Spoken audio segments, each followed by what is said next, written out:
위스키를 공부하고 싶자. 와, 정말 명쾌하고도 매력적인 요청에 도착했어요. 네, 아주 좋은 주제죠. 사실 저도 위스키를 참 좋아하는데 막상 누군가에게 설명을 하려면 이게 어디서부터 시작해야 할지 좀 막막하더라고요. 많은 분들이 그러실 거예요. 오늘 청취자분께서 보내주신 자료들을 보면서 그 깊고 넓은 세계로 한번 들어가 보시죠. 좋습니다. 근데 혹시 위스키의 시작이 사실은 약이었다는 건 알고 계셨나요? 네, 약이요? 술이 아니고요? 네, 생명의 물이라고 불리던 일종의 증류주였죠.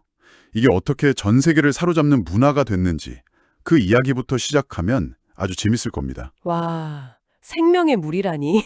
시작부터 굉장한데요? 좋습니다. 그럼 한번 제대로 파헤쳐 보죠.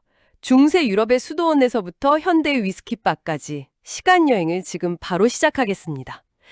전문가님께서 방금 생명의 물이라고 하셨는데 정말 흥미로운 시작점이에요. 술이 아니라 약이었다니 대체 이게 무슨 이야기인가요? 네, 자료에도 나와 있듯이 위스키의 뿌리는 저 멀리 15세기경으로 거슬러 올라가는데요. 15세기요? 네, 스코틀랜드와 아일랜드의 수도사들이 약용으로 만들던 아쿠아비테라는 게 있었습니다. 아쿠아비테? 라틴어인데 이걸 그대로 번역하면 바로 생명의 물이라는 뜻이죠. 와, 수도사들이요? 보통 맥주나 와인을 만드는 건 들어봤는데 증류주까지 만들었다는 건 좀 의외인데요? 아주 좋은 질문입니다. 당시 수도원은 그냥 종교시설이 아니었거든요. 아, 그런가요? 네, 그 시대에 지식이 보존되고 연구되던 거의 유일한 장소였어요. 수도사들은 글을 읽을 줄 알았고 심지어 아랍 세계에서 전해진 연금술이나 증류 기술에 대한 책도 볼 수 있었죠. 와, 당시의 최첨단 연구소였네요? 바로 그겁니다. 이 증류 기술로 약초를 넣은 고농도 알코올을 만들었는데 이걸 질병 치료나 생명 연장에 효과가 있다고 믿었던 거예요. 아하, 그러니까 당시의 최첨단 과학기술이 집약된 제약 활동이었군요. 맞습니다. 당시 스코틀랜드에서 쓰던 게이러로는 이 생명의 물을 우슈케 베하라고 불렀거든요. 우슈케 배하. 네, 이 발음이 시간이 흐르면서 영어권으로 넘어가고 조금씩 변해서 지금 우리가 아는 위스키가 된 겁니다. 그렇군요. 그럼 그 약이 어떻게 지금처럼 모두가 즐기는 술이 된 거죠? 뭔가 결정적인 계기가 있었을 것 같은데요. 물론이죠. 결정적인 계기는 1823년에 스코틀랜드에서 통과된 주세법입니다. 주세법이요? 네, 그전까지는 세금이 너무 높아서 대부분의 증류소들이 산속 깊은 곳에 숨어서 불법으로 술을 만들었거든요. 아, 밀주를 만들었군요. 그렇죠. 그런데 이 법이 통과되면서 합리적인 세금만 내면 합법적으로 증류소를 운영할 수 있게 된 거죠. 아, 드디어 숨어있던 장인들이 양지로 나오게 된 거군요. 바로 그겁니다. 이게 아주 중요한 변화를 가져왔어요. 더 이상 숨어서 만들 필요가 없으니까 증류소들이 자기 이름을 걸고 품질 경쟁을 시작한 거예요. 우리 위스키가 더 맛있다는 걸 증명해야 했죠. 와, 그때부터 본격적인 산업으로 발전하기 시작했군요. 네. 바로 그 시점부터 위스키는 단순한 시골의 술이 아니라 거대한 문화와 산업으로 발전할 발판을 마련한 겁니다. 알겠습니다. 그럼 그 생명의 물은 대체 어떻게 만드는 건지 그 과정이 너무 궁금합니다. 볼이나 옥수수 같은 평범한 곡물이 어떻게 이런 영롱한 황금빛 액체로 변하는 걸까요? 위스키 제조는 크게 세 단계로 나눌 수 있습니다. 첫 번째는 발효. 발효. 네, 보리 같은 곡물에 싹을 틔워서 당분을 최대한 끌어올린 다음에요. 이걸 가루로 빻아서 뜨거운 물이랑 섞습니다. 아, 그럼 약간 죽처럼 되겠네요? 맞습니다. 그럼 곡물의 녹말이 달콤한 당분으로 변하는데 이 즙에 효모를 넣어서 발효시키는 거죠. 듣고 보니까 맥주 만드는 과정이랑 정말 비슷하네요? 정확합니다. 이 단계가 끝나면 알코올 도수가 한 7, 8도 정도 되는 씁쓸하고 걸쭉한 맥주, 이걸 워시라고 부르는데요. 이게 만들어져요. 워시? 네, 이제부터가 진짜 위스키를 위스키답게 만드는 핵심이죠. 바로 두 번째 단계, 증류입니다. 드디어 증류군요. 사진으로 본 적 있는데 그 거대한 구리 증류기 모양이 참 독특하더라고요. 네, 그 구리 증류기에 아까 만든 워시를 넣고 끓이는 겁니다. 그러면 물보다 끓는 점이 낮은 알코올이 먼저 증발하겠죠? 그렇죠. 이 순수한 알코올 증기만 모아서 차갑게 식히면 다시 액체가 되는데 이게 바로 New Make Spirit입니다. 알코올 도수가 60, 70도까지 올라간 아주 깨끗하고 투명한 원액이죠. 잠깐만요. 거기서 궁금한 게 왜 하필 구리 증류기인가요? 요즘은 스테인리스 스틸처럼 더 관리하기 편한 재료도 많잖아요. 오, 정말 예리한 질문이십니다. 그게 바로 위스키의 맛을 결정하는 중요한 비밀 중 하나예요. 비밀이요? 네. 발효 과정에서는 필연적으로 환 같은 좀 불쾌한 향을 내는 화합물이 생기거든요. 그런데 구리가 바로 이 황화합물이랑 화학적으로 반응해서 싹 제거해주는 역할을 합니다. 와, 과학적인 필터 역할을 하는 거였네요. 맞습니다. 덕분에 위스키가 거칠고 불쾌한 향 대신 깔끔하고 과일 같은 풍미를 가질 수 있게 되는 거죠. 전통에는 다 이유가 있는 셈입니다. 와, 그 독특한 모양의 구리 증류기가 그냥 장식이 아니었군요. 자, 그럼 이제 이 불같이 강하고 투명한 액체가 어떻게 부드러운 호박색 술로 변하는지 마지막 단계로 넘어가 보죠. 마지막 단계인 숙성에서 위스키의 영혼이 완성됩니다. 영혼이요? 네, 증류를 마친 이 투명한 원액을 오크통에 담아서 최소 몇 년, 길게는 수십 년 동안 잠재우는 거죠. 그 과정에서 마법이 일어나는 거군요. 그렇습니다. 크게 세 가지 마법이 일어나요. 첫째, 오크통에서 나무의 색이 배어 나와서 아름다운 황금빛이 되고요. 네네. 둘째, 바닐라나 캐러멜, 향신료 같은 아주 복합적인 풍미가 더해집니다. 그리고 마지막으로 오랜 시간 동안 오크통의 작은 틈으로 숨을 쉬면서 거친 알코올 맛은 부드러워지고 전체적인 풍미는 아주 깊어지는 거죠. 여기서부터 정말 재밌어지는 지점이죠. 똑같은 과정을 거치는 것 같은데 스카치 위스키랑 버번 위스키는 맛이 완전히 다르잖아요. 그 비밀이 바로 지역에 있다는 거죠. 맞습니다. 위스키는 생산지의 법과 환경에 따라 아주 뚜렷한 개성을 갖게 됩니다. 우선 위스키의 본고장 스코틀랜드부터 시작해볼까요? 좋죠. 스카치 위스키는 법적으로 최소 3년 이상 숙성해야 하고요. 스페이사이드 지역처럼 과일 향이 풍부한 곳도 있고 아일라 지역처럼 소독약 같은 강렬한 피티 향이 나는 곳도 있고 지역별 개성이 아주 뚜렷한 게 특징입니다. 아일랜드 위스키는 좀 다르다고 들었어요. 네, 아이리시 위스키는 보통 3번 증류하는 걸로 유명해요. 3번이요. 네, 그래서 맛이 아주 부드럽고 깔끔해서 위스키에 처음 입문하는 분들께 특히 추천할 만하죠. 그리고 이제 바다 건너 미국으로 가보면 완전히 새로운 규칙의 게임이 시작되죠. 그렇죠. 미국 위스키는 유럽 전통과는 다른 길을 걸었습니다. 대표적인 게 바로 버번 위스키고요. 버번, 옥수수로 만드는. 네, 원료의 51% 이상을 옥수수로 써야 하고 반드시 안쪽을 불에 강하게 그을린 새 오크통에서만 숙성해야 한다는 아주 엄격한 규정이 있습니다. 왜 그렇게 새 오크통만 고집하는 건가요?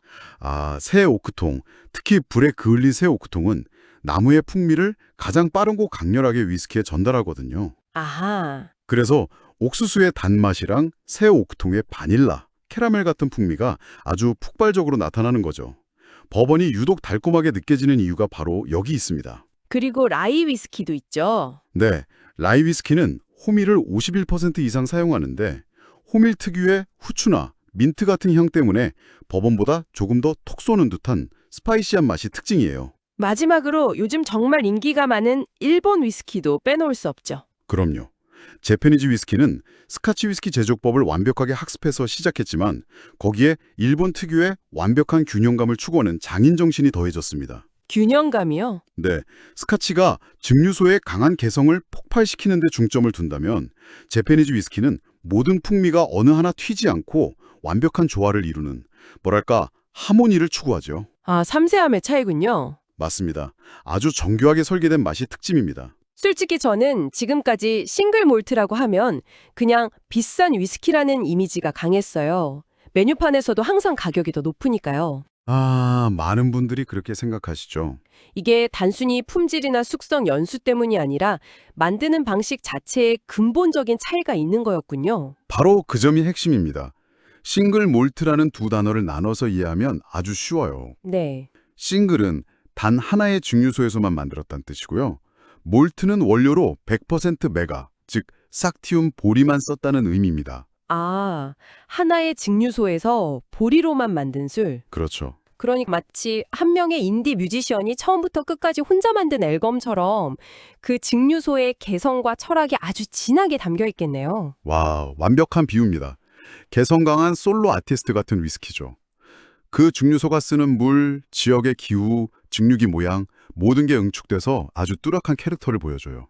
그럼 블렌드드 위스키는 뭔가요? 블렌디드는 여러 증류소에서 만든 다양한 위스키, 즉 개성 강한 몰트 위스키와 부드러운 바탕이 되는 그레인 위스키를 섞어서 만듭니다. 아, 여러 개를 섞는 거군요.